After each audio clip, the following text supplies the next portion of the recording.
የአባት ሞትና የድንጋይ መቀመጫ ያደር ይቆረቁራል ይላል ሀገሬው። እሱም የአባቱ ሞት ከፍተኛ ጭንቀት ውስጥ ከቶት ከእግር ኳስ ተጫዋችነቱ ተስተጓጉሎ ድባቴውን ለመርሳትም በብርጭቆ ተደብቆ ያሳልፍ ነበር። ለካ የህይወት ፈተናው ገና እየጀመረ ነበር። ከአባቱ ሐዘን አገግሞ ቀና ሲል ወደሚወደው እግር ኳስም ሲመለስ ሌላ ፈተና ገጠመው። ያውም እጅግ ከባድ ፈተና። ሐኪሞች ቴስቲኩላር ተብሎ የሚጠራውና የወንድ የመራቢያ አካል ላይ የሚከሰተው የካንሰር አይነት እንዳለበት አረዱት። ይህንን ክፉ በሽታ ለማስወገድ የቀዶ ጥገና አደረገ። ሐኪሞች እንደተሻለው ነግረውት እሱም ጤነኛነት ተሰምቶት ዳግም ወደሚወደው እግር ኳስ ተመለሰ። ዳሩ ግን ካንሰሩ ለወራት ካደፈጠበት ብቅ ብሎ ህመሙ አገረሸበት። በአሁኑ ደግሞ ሕክምናው ከባዱ የኬሞቴራፒ ሂደትን ማለፍ ነበር። መንፈሰ ጠንካራው ተጫዋች ኬሞቴራፒ ወይንም የጨረር ሕክምናውን እያደረገ ልምምድ መስራቱንና ጨዋታዎች ማድረጉን ግን አላቆመም። እናም ካንሰር እንደ ሁለተኛ ጊዜ ድል አደረገው። ባለፈው ሳምንት ደግሞ ኢንተር ሚላንና ባርሴሎና ባደረጉት መላው ዓለም ቁጭ ብድግ ብሎ ባየው ተጠባቂ ጨዋታ ለኢንተር ሚላን ወሳኝ ግብ አስቆጠረ። ካንሰርን 2 ጊዜ ረታው ሰው ኃያሉን ባርሴሎናንም አንበረከከ ተብሎ የመላው ዓለም መነጋገሪያ ሆኗል።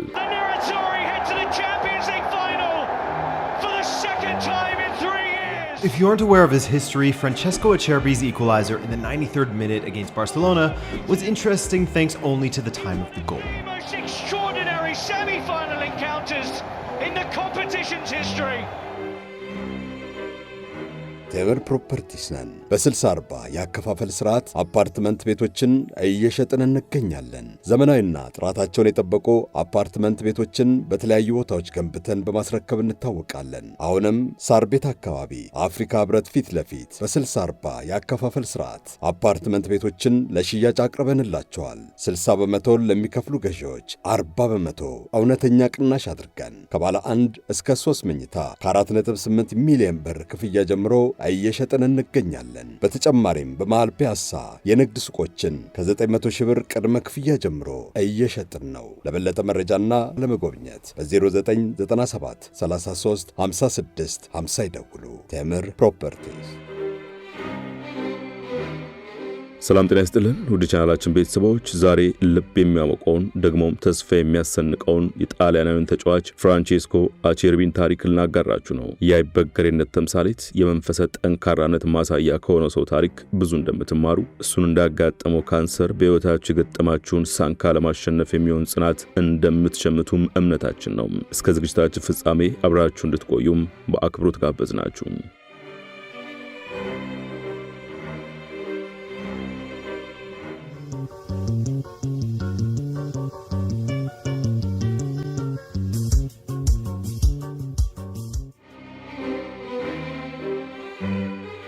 ነገራችንን ከስር እንጀምር። አስደናቂው ተጫዋች ፍራንቼስኮ አቼርቢ የካቲት 10 1988 በትንሿ የጣሊያን ከተማ ቪዞሎ እንደተወለደ የግል ማህደሩ ያስረዳናል። በተረጋጋ ቤተሰብ ውስጥ ስክን ያላስተዳደግ የነበረው ፍራንቼስኮ አቼርቢ ከእግር ኳስ ጋር ቀልጥ ያለ ፍቅር የገባውም ገና በህፃንነቱ ነበር። ብዙ ሰው እግር ኳስ ተጫዋች ለመሆን ሲመኝ እነሱን በሆን ብሎ አርአያ የሚያደርገው የአጥቂ ስፍራ ተጫዋቾችን ነው። ብዙ ታዳጊዎች ሮናልዶንና ሜሲን መሆን እንጂ ተከላካይ ወይንም ግብ ጠባቂ መሆን ሲያልሙ አይታዩም። ፍራንቼስኮ አቼርቢ ግን ከነዚህ የተለየ ነበር። ከሀገረ ጣሊያን ተገኝተው ዝናቸው በመላው ዓለም የናኘው የተከላካይ ስፍራ ተጫዋቾቹ ፓውሎ ማልዲኒና አሌክሳንድሮ ኔስታን ለመሆን እያለመ እነሱ የለበሱትን መለያ ለመልበስ የተጎናጸፉትንም ስኬት ለመድገም እየተመኘ አደገ። የትውልድ ከተማው ከሚላን ከተማ አቅራቢያ በመሆኗ በሚላን ከተማ በሚገኘው ሳንሴሮ ስታዲየም የሚደረጉትን የኢንተር ሚላንና ኤሲ ሚላን ጨዋታዎችንም ከአባቱ ጋር በመሄድ ገና በታዳጊነቱ ይመለከት ነበር። አንድ ቀን በዚህ ግዙፍ ስታዲየም እጫወታለሁ ብሎ ህልም እንዲሰንቅ ያደረገውም ይሄው ነው። ተክለሰውነቱ የጠነከረ ስብናውም የነጠረ መሆኑ ደግሞ በቀላሉ ከህልሙ ለመድረስ ወደ ስኬትም ለመንደርደር አስችሎታል። በፈረንጆቹ 2006 ታዲያ በሎምባርዲያ በሚገኘው የፓቪያ አካዳሚ መጫወት እድልን አገኘ።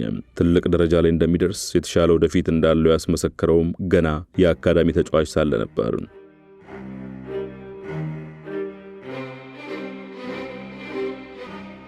ፍራንቼስኮ አቸርቢ ከአካዳሚ ቆይታው በኋላ ደግሞ ሬንትና ስፔዚያ ለተባሉ ትንንሽ ቡድኖች የተጫወተ የመከላከል ክህሎቱንም እያዳበረ መጣ። ወደ ተሻለ ከፍታ ብቅ የማለት ሰዓቱ ሲደርስም ታዲያ በአውሮፓውያኑ የዘመን ስሌት 2010 ላይ በጣሊያን ሁለተኛው የሊግ እርከን በሆነው ሴሪ ቢ ለመጫወት ሬጊና ፈረመ። በሴሪ ቢ ሲጫወት ደግሞ የጣሊያን ዋናው ሊግ ወይንም የሴሪ ኤው ክለቦች አይናቸውን ጣሉበት። ምስለቱ፣ አካላዊ ጥንካሬው፣ ከተጫዋቾች ጋር አንድ ለአንድ ሲገናኝ የሚወስደው ብልጫ እንዲሁም የቡድን አጋሮችን የሚመራበት መንገድ በቶሎ እንዲወደድም አድርገውታል። አስደናቂ ክህሎቱን ተከትሎ በሴሪ ቢ 1 ዓመት ብቻ ከተጫወተ በኋላ ያኔ በጣሊያን ሴሪ የሚሳተፈው ቼቮ ቬሮናን ለመቀላቀል በቅቷል። ለጣሊያን ትልቁ የእግር ኳስ ሊግ እንግዳ ቢሆንም በቶሎ ተላምዶ ጥሩ የውድድር ዓመትን አሳለፈ። የልጅነት ህልሙን ለማሳካትም ረዥም ጊዜን አልወሰደበትም። በሴሪው የመጀመሪያ ዓመት ተሳትፎ አስደናቂ ዓመትን ማሳለፉን ተከትሎ ማሊያውን ለብሼ ብጫወት ብሎ ሲመኙ ያደገው ኤሲ ሚላን ፍራንቼስኮ አቸርቢን አስፈረመው። በዚህ ስታዲየም አንድ ቀን እጫወታለሁ ብሎ ያለመው ሳን ሲሮም መጫወት ቻለ።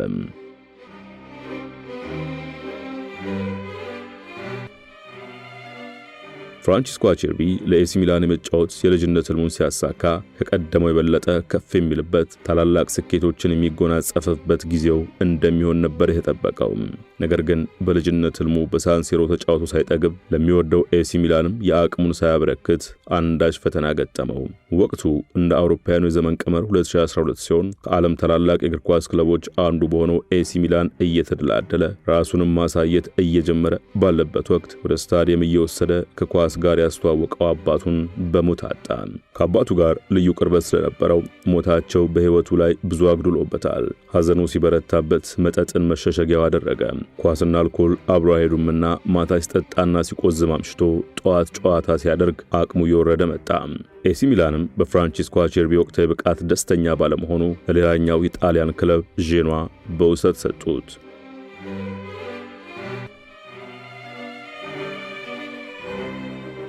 ከሐዘን ጋር እየታገለ በኳስ እጅ ላለመስጠት እየጣረ የነበረው ፍራንቼስኮ አቸርቢ በፈረንጆቹ 2013 ደግሞ ሳኦሶሎ የተሰኘውን ክለብ ተቀላቀለ።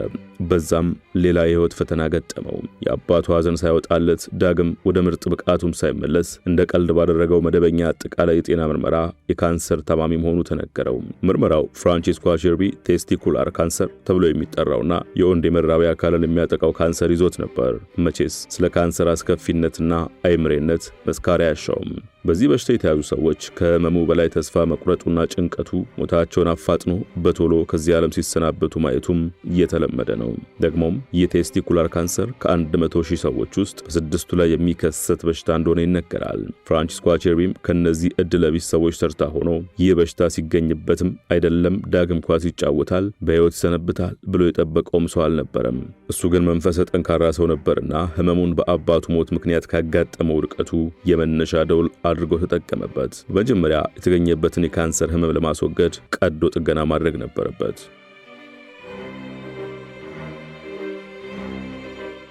ውድ የመሿለኪያ ቤተሰቦች ተረካችንን እዚህ ድረስ ከተከታተላችሁት ቻናሉ የበለጠ እንዲያድግ አንድ ጊዜ ሰብስክራይብ እንድታደርጉ አስታውሰን ተረካችንን እንቀጥል። ቀዶ ጥገናው በስኬት ተከናወነ። ፍራንቼስኮ አቸርቢም ዳነ ተብሎ ወደ እግር ኳስ ተመለሰ። ነገር ግን ወራት እንደተቆጠሩ ዳግም ህመሙ አገርሽቶ ለአልጋ በቃው። መጀመሪያም እዚህ አይደርስ ያሉት ሰዎች አይ በአሁኑ የመጨረሻው ነው ሲሉ፣ እሱ ግን አሁንም አስከፊውን በሽታ ለመፋለም አላቅማማም። ተስፋ መቁረጥና ለሞት እጅ መስጠትንም አልመረጠም። ለሁለተኛ ጊዜ ካንሰርን ለማሸነፍና ኬሞቴራፒ ህክምናውን ለማድረግ ቆረጠ።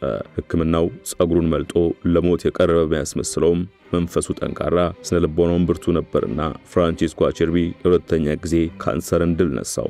ለሁለተኛ ጊዜ ታክሞ ካንሰርን ካሸነፈው በኋላ ይህ በሽታ ባለውለታዬ ነው ብሎ ሲናገር ሁሉም ነበር የተገረመበት። ፍራንቼስኮ አቸርቢ እንደሚለው ከካንሰር በላይ ህይወቱን ሊነጥቀው የነበረው ነገር በአባቱ ሞት ምክንያት የጀመረው ሱስና ተስፋ መቁረጥ ነበር። ካንሰር ሲጨምር ታዲያ እንደ ማንቂያ ደውል ሆኖ ወደ ራሱ እንዲመለስ፣ ራሱ እንዲንከባከብና ህክምናውን ተከታትሎ ወደ ቀደመ ማንነቱ እንዲመለስ አግዞታል። ካንሰርን ድል ካደረገ በኋላ ደግሞ ዳግም በእግር ኳስ ሜዳ ድሉን ለመድገም የቀድሞ ምርጥ ብቃቱን ለማሳየት ወደ ሳኦ ሶሎ ተመለሰ።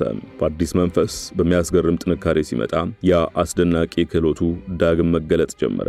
ከ2015 እስከ 2019 ባሉት ዓመታትም 149 የሴሪ ጨዋታዎችን በማድረግ በወጥነት ቡድኑን ማገልገል ቻለ።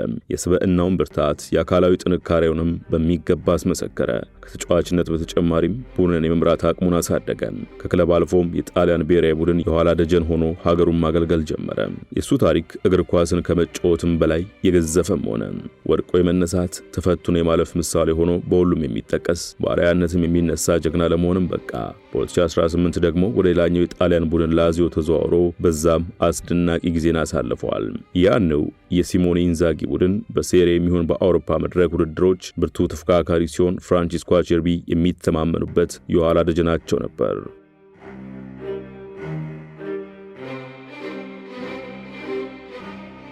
በፍራንቼስኮ አቼርቢ ታሪክ ውስጥ ሌላኛው ሊጠቀስ የሚገባው ሊወደስም የሚገባው የፈረንጆቹ 2020 ገድሉ ነው።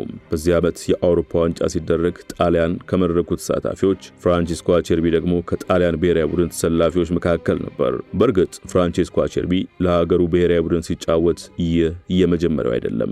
ገና በ2014 ጣሊያኑን ወክሎ መጫወት ችሎ ነበር። ነገር ግን የአባት ሞትና ካንሰር ፈተና ሆኖበት ከእግር ኳስ ብቃቱ ሸርተት ማለቱን ተከትሎ በመሃል ለበርካታ ዓመታት ሀገሩን ወክሎ ሳይጫወት ቀርቷል። የህይወት ሳንካዎቹን ሁሉ ድል አድርጎ በ2020 ዳግም በአውሮፓ ዋንጫውም ጣሊያንን ሲወክል የተለየ ታሪክ ለመጻፍም ታድሏል። በእርግጥ ተጫዋቹ በመጀመሪያዎቹ ምድብ ጨዋታዎች ላይ የተጠባባቂ ወንበር ላይ ነበረ። ነገር ግን የመሃል ተከላካዩ ጆርጂያኖ ቼሌኒ መጎዳት ተከትሎ ወደ ቋሚ አስተላለፍ መጣ። በውድድሩ ጣሊያን ግብ እንዳታስተናግድ ከማድረግም በዘለለ ቡድኑ ወሳኝ ግብ እንዲያስቆጥር አመቻችቶ ማቀበል ታሪካዊ ሥራ ሰራ። ጣሊያንም ውድድሩን በአሸናፊነት አጠናቃ ፍራንቼስኮ አቼርቢና የቡድኑ አጋሮቹ ታላቁን ዋንጫ ከፍ አድርገዋል። ድሉ ለፍራንቼስኮ አቼርቢ ድርብ ነበር። ጣሊያናውያንም የበገርነት ተምሳሌታቸው ለፈተናዎች እጅ ያለመስጠት ማሳያቸው አድርገው አንቆለጳጰሱት። ካንሰርን 2-0 ያሸነፈው ተጫዋች እንግሊዝን አሸንፎ አገሩን ለአውሮፓ ዋንጫ ድል አበቃ ተብሎም ተዘመረለት። በእርግጥም ውዳሴው ሲያንስበት እንጂ የሚበዛበት አይመስልም።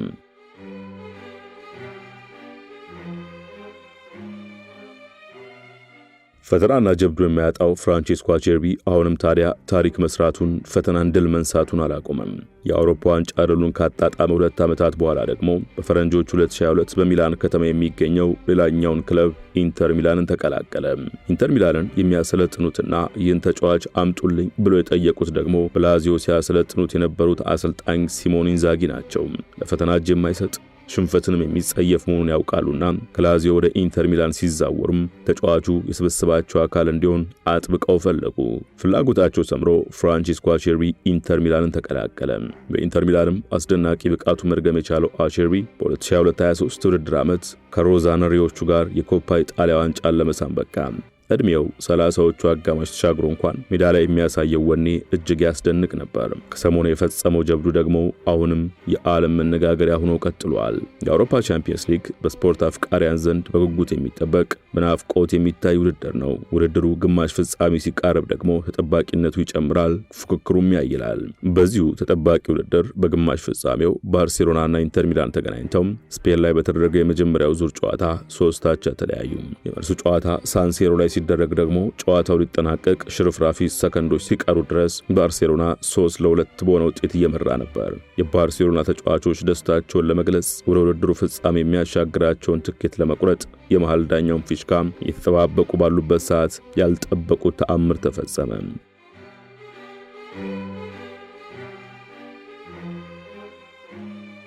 ዋናው ስራው ቡድኑ ግብ እንዳይቆጠርበት ማድረግ የነበረው የኢንተር ሚላኑ የመሃል ተከላካይ ፍራንቼስኮ አቼርቢ ሳይታሰብ የባርሴሎና የግብ ክልል ውስጥ ተገኝቶ ቡድኑን ከሽንፈት የታደገች አስደናቂ ጎል አስቆጠረም።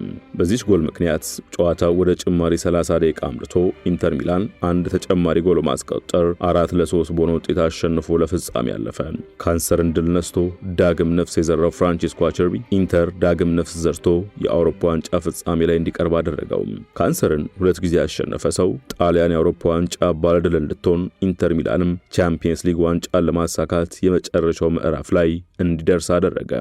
የቻምፒዮንስ ሊጉ የፍጻሜ ጨዋታ ጀርመን ላይ ሲደረግ ጀብዱን ከደገመው ደግሞ ታላቁን ዋንጫ ከቡድኑ አጋሮቹ ጋር ከፍ ያደርጋል። እስከዚያው ግን በሰራው ታሪክና ባልበገር ባይነቱ እየተወደሰ እየተሞገሰ ይገኛል። በፈተና ውስጥ ላሉት የሞራል ስንቅ ሕይወት ሸርተት ላለባቸው ብርታት ሆኖ ዳግም ከፍታን ማየት እንደሚቻል ማሳያም ተደርጎ እየተቆጠረም ነው።